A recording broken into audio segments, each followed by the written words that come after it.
Hi, I'm Dr Suman Singh, Senior Obstetrician and Gynecologist at Mansi Clinic, BTM Layout, Bangalore. Today, I'll be discussing about period problems in gynecology. There's a lot of confusion in the minds of many women as to what is normal and what is abnormal with regard to a period. So typically, a period that happens between 2 to 7 days of flow and at intervals between 21 to 35 days is normal. What am I trying to say is that if a period is of a shorter duration, less than 2 days, or if it is lasting more than 7 days, then that is an abnormal period. Or if a period is happening frequently, let's say every 10-15 days, every 20 days, or if it is getting delayed beyond a week, that means above 35 days, and it is going on, even some people get it in 1.5 months, 2 months. So all these are abnormal period patterns. Now, what is the importance of these patterns and why is it important to identify what could be the probable causes?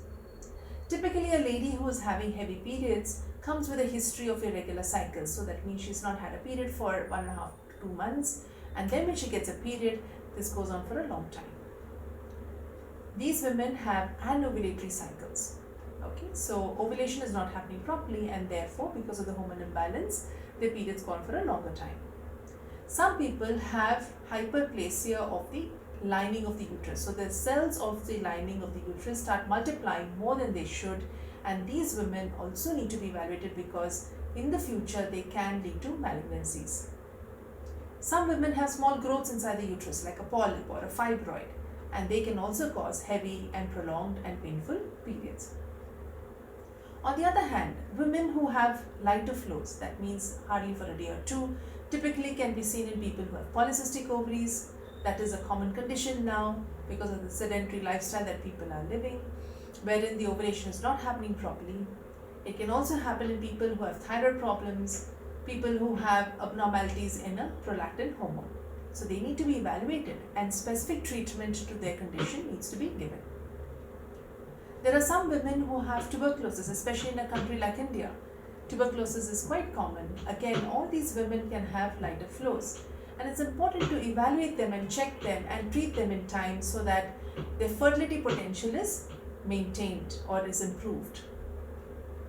There are women who are trying for a pregnancy, and it is not important for us to regularize a period in every single case before they attempt a pregnancy. That would be ideal, but in some cases, women are not able to regularize the cycles, they're not able to lose weight.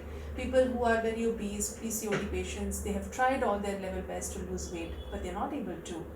And in such cases, we can still move ahead and give them medicines like ovulation induction medicines to help them to ovulate so that they can achieve the goal of having a pregnancy. People with period problems should not neglect it, because sometimes it can lead to also anemia. They chronically bleeding for a long time, it can lead to anemia, it can lead to weakness, generalized weakness, tiredness, fatigue, lethargy, and people can also have long-term consequences. Sometimes it can also lead to malignancies.